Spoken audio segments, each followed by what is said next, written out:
And hello everybody. Welcome back to the channel. Today we are dedicating this to the ultra-left-wing liberal MPs that we're starting to see get popularity or at least have the loudest voices in the room, so to speak.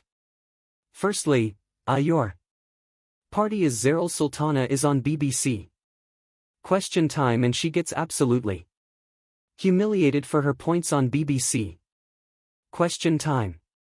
We've also got the Green Party vice leader or deputy leader of course saying that asylum seekers should flood the United Kingdom because they are doctors and they're engineers.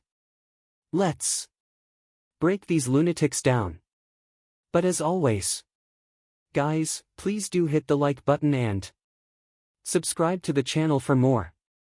So, first things first, I want to discuss Zara Sultana. Again, she is clueless. I mean, she's clueless in a lot of different things, and she's certainly not for the British people first. We've seen that time and time again. Just last week, of course, she came out speaking with regard to soldier revenue. No, going against all sorts of things that deem patriot. Her sort of one sole focus of course is on Palestine, and the rest of the other stuff is just super liberal ideas that just don't work. Now, here on BBC Question Time, she thinks she's smart. You can see reformers Danny Kruger patiently trying to explain the economic facts of life to left-wing extremist Zara Sultana, grown-ups fruitlessly trying to reason with the deluded child. She's essentially saying that we need to tax the super rich into oblivion, much like the Green Party sort of mantra as well. And I've said loads and loads of times this just does not work at all. But let's have a watch of this firstly. On BBC Question Time. Guys, it's the rich who pay most of the taxes. You start taxing the rich will leave and the poor will stay even poorer. They won't leave. They will not leave. They will leave. This is some scaremongering that's done, that if you tax the super rich and, like I said, the 20,000 people in the country have assets over £10 million. They are not going to leave their assets and just move to another country. Their kids are in the private schools here. Their culture, their lifestyle is very much in this country. And I think that's scaremongering to justify nurses and teachers in Coventry South paying more taxes than the billionaires than Amazon and Facebook, who get to negotiate their taxation deals with the government. I think that's criminally unfair. I think we shouldn't be taxing work. We should be taxing wealth more, because I just want to come in on. I just want thank you. I just want to come. Is it really wrong to say that these the high wealth taxes, high taxation doesn't drive away the wealthy? It really does. 17,000 high net worth individuals left this country last year. But worse than that, Zara, 150,000 young people, talented young people, have left this country because they don't see this country as being the place for them. So, that is the chronic result of a system and a government that doesn't respect wealth creation, and that thinks as you do that somehow people with wealth have somehow stolen it from other people, and that it should be removed from them by the government. Of course they do fail. We can argue about wealth isn't taxed as fairly as work. No, but hang on. The wealthiest people do pay proportionately far more of their income and of course their wealth than other people. And as the gentleman says, This is the source of growth in our country. We have to get behind the wealth creators. That is the only place to get taxation from. It's also the place that creates, it's the source of jobs. It's the source of the businesses that we all rely on. We need to get behind entrepreneurs. Yes, tax them properly, but crucially invite the wealthy of the world to come set up businesses here, invest in our country, and stay here and make a home. We will all be the beneficiaries of that. Alright. I've got 10 minutes left and I want to fit in this question because now this has been a talking point for absolute decades, hundreds of years. Go and tax the rich. They need to pay the majority of the tax. And Zara says, well, they won't leave because they've got assets and their kids go to private schools here. She has no idea on how it works. She really doesn't know how this works whatsoever. Now, the rich already pay majority of the taxes. They already do. Whether you want it to believe that, it's set up fairly. They still do pay more tax than the average working person. Now, she's saying that they don't leave. Only China is set to lose more millionaires than the UK. As you can see, UAE is getting the majority of the the millionaires coming into their country and the wealth creators, the business people, the entrepreneurs, and the UK is losing them and at a bucket load. And that's before any of these left-wing lunatics are even into power. That's because the tax is unbearable already with inside the United Kingdom.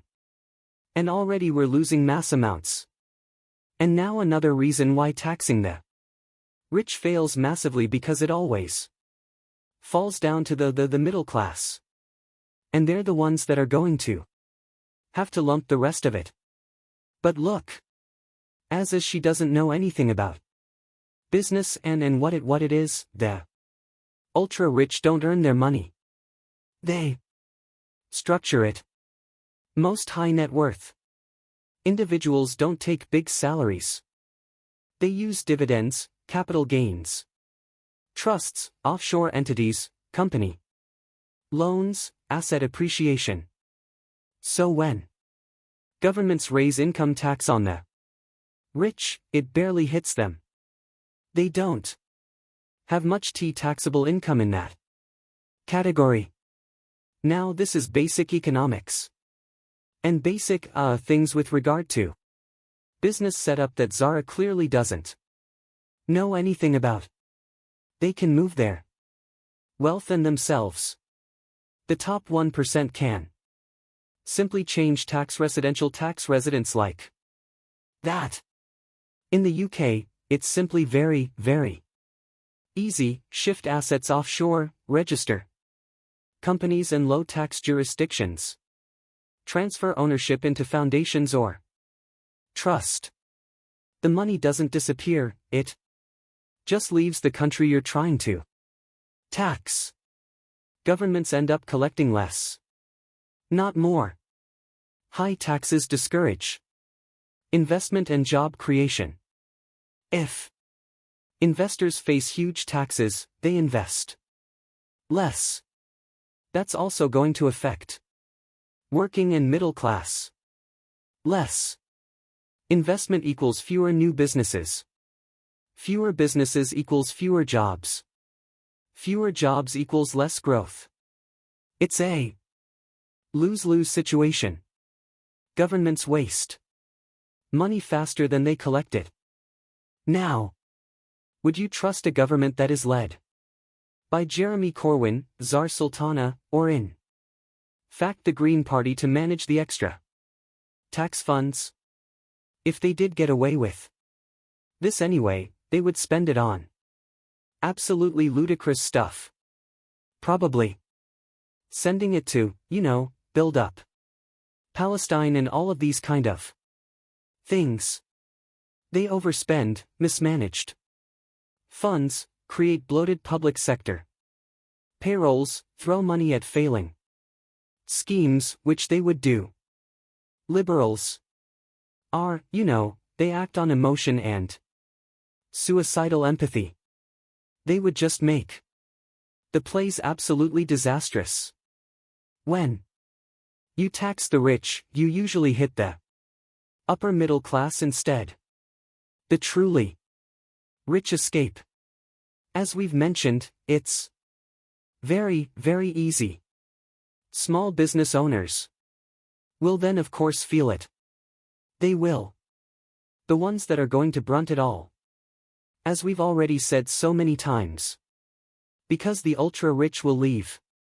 And as Zara is not educated, they will leave. Trust me, they will leave. Small business owners will then take the brunt of it. Professionals, medium-sized entrepreneurs, and this here, people earning 80K to 200K who already pay 45%, will then be bearing the brunt of that. So, it doesn't work whatsoever. And as you can see here, higher taxes don't solve structural problems. Countries like France, Italy, Sweden, UK all tried raising taxes significantly. Did inequality disappear? Nope. Because the problem is uncontrolled government spending, low productivity, immigration pressures, declining industry, broken welfare models, economic stagnation. You can't fix these by just taxing the rich. There is a ceiling beyond it and you get diminishing returns. Economists call this the Laffer curve. There's a point where higher tax rates equals lower tax revenue because people change behavior to avoid it. Every country hits the wall eventually. So there you go. We've worked out that does not work. I mean these people, she's a deputy leader of a party. She's coming onto live television and trying to speak to the people. They're trying to sigh up the younger generation and the people that are struggling down at the bottom and thinking, oh, this is the answer. So why haven't we tried it? Trust me. They've tried it for hundreds of years. To try and do it. It does not freaking work. It doesn't work. If it was that easy, then loads of governments would have done it. It doesn't work. And if they're, the Green Party, and this your party, if they're trying to plead with young people on a promise that they're going to do that, then they're just going to completely let them down and destroy the economy. And that's a dangerous rhetoric to go down, where they're lying because they know that they can't do it. Well, Zara actually might think that she can do it, but they won't be able to do it. And they'll be delivering change on a broken promise from the start. More to the point, in a beautiful world, why are we trying to damage our creators? Why are we trying to send our best people? And I don't like to use it like this. I know rich people doesn't necessarily mean that they're better than everybody else, but usually money is a byproduct. I'm talking about the self-made people. Right? Money is a byproduct for what you have created and what you have done, right? So, you've created a company that's become very, very popular. It's created loads and loads of jobs. Why on earth would we want to get rid of some of these smarter creator people and let them go out to the UAE to make their country better and we get rid of them? 'Cause whilst we're losing the top, we're filling it up at the bottom with the rest of the ___, which brings me on to my next point, and this is with regard to the Green Party. We've got this absolute tit, Rachel Millwood, by the way, the same sort of lady who's a part of the Green Party, deputy leader. She was the same one that was complaining about asylum seekers, but now she's in a video here talking about asylum seekers that we need to let them all in. Mate, they are not welcome here. Trust me. And they ain't __, doctors and surgeons. By the way, we're not talking about that because there's a legal route. If they were truly escaping asylum and going for asylum, there's a legal and safe route. They're coming from France. They pass through 17 safe countries. They are not. They are economic migrants. They are not there to be a doctor or an engineer. They're simply to try and get free handouts. But listen to these absolute throbbers speaking, thinking that they can make a change. These are actually infiltrating 18% of the people in the United Kingdom with these ludicrous claims. It's unbelievable how dumb people are listening to these people. It really is. Now listen to her. Fundamentally, I do not think we should be housing asylum seekers in camps. And people say, well, what should we be doing? And I'm like, well, asylum seekers should have the right to work. And that would mean that people could come and they could integrate into our society. They could bring skills that we need actually. These, there are doctors and surgeons and, I don't know, barbers and all sorts of different people, and they could come and bring those skills and integrate into our society and then pay their way and have that dignity, and that would be better for their well-being and better for our communities. Having hundreds of people on one site who've all been through serious trauma recently is clearly a high-risk situation in various different ways. It would be much better if they were more integrated. So that's not a NIMI position, is it? That's a please let's welcome people properly position. Rachel is absolutely right. I think when she talks about the fact this is a high-risk situation. If you had 600 men unable to work from any country, including people who are white British, and were born here, I feel like there is some risk of potentially disorder. People getting bored. Look at the way prisons operate. This is not a good situation for anybody. That Rachel was bang on is this is a nuanced discussion, especially when it comes to 600 men, and the idea that these people don't get to work. They're put in pretty poor conditions, grouped together with maybe 5 or 6 other people in a small room. Like, there's going to be this testosterone. There's going to be anxiety, maybe anger. That's nothing to do with being an asylum seeker. This is very, very dangerous rhetoric, and these people actually believe what they're trying to say here. Asylum seekers are, but so they think that because they commit mass amounts of crime because they're sitting in a room together, 5 or 6 of them in a room. I was in the military and I shared a room for 1 year with 12 of a men. Did we go around sexually assaulting people? Absolutely not. Was the high testosterone, etc., etc.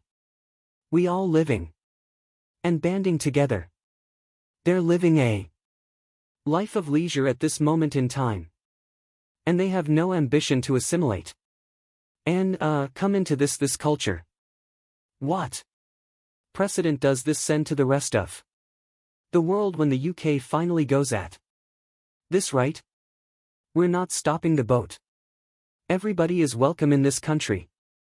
From the day now where the Green Party are in power. Everybody, we are not going to be deporting these individuals. Heck, if you cross over on a dinghy, you are going to stay and we are going to get you into work as of the day you arrive. We're going to give you a house and you are going to be a part of the society. We have a housing crisis currently in this country. There's too many people in the United Kingdom already at this moment in time, and there's already fewer jobs. Especially when you tax the billionaires and the millionaires into non-existent when they all leave. Again. I'm telling you again, Zara. So when this comes to thing, I know Zach as well is also saying tax the super rich and do this and tax them out of existence. So once you've taxed all of them out and all the businesses have gone, there's no one here. You're then saying that anybody can come over to our country. We're not going to stop you. In fact, you know, the National Border Service or the Border Force are going to be gone then, cause their job is redundant because we're just allowing everybody in. They then get jobs as a hairdresser, a doctor, and all these. Have you seen some of the state of some of these ones? Some of them look like they have got nothing in between the ears. Some of them look absolute. I'm telling you now, you're making out everyone can be a __ doctor. I'm telling you, some of them Muppets ain't no doctor. They've got nothing. They've come from sort of carving sticks with stones. They ain't no doctor. And it's a long way for them to be a doctor or a hairdresser. My goodness me, it's a very dangerous place to be. These left-wing liberals acting amongst their empathetically and acting with emotions is a very dangerous route to be going down, and the reason why I talk about this is because 18% of the country right now feel in favor towards the Green Party and their ludicrous lies and claims that they think that they're going to do that. The country will be absolutely under a Green Party. There won't be anything, but there's actually people that are listening to what they're saying on television right now and going, yep. And I also noticed a lot of it is women. And I'm not speaking to the British and female viewers because you guys are well in tuned, but women, a lot of the reason why women are susceptible to these things is suicidal empathy. That they think that they could be persuaded by these things. And of course allowing all of these asylum seekers into the country. I am telling you it will be World War III. Guys, do let me know your thoughts on that down there in the comments. Hit like, hit subscribe, and I'll see you all in the next one. Take care. Peace.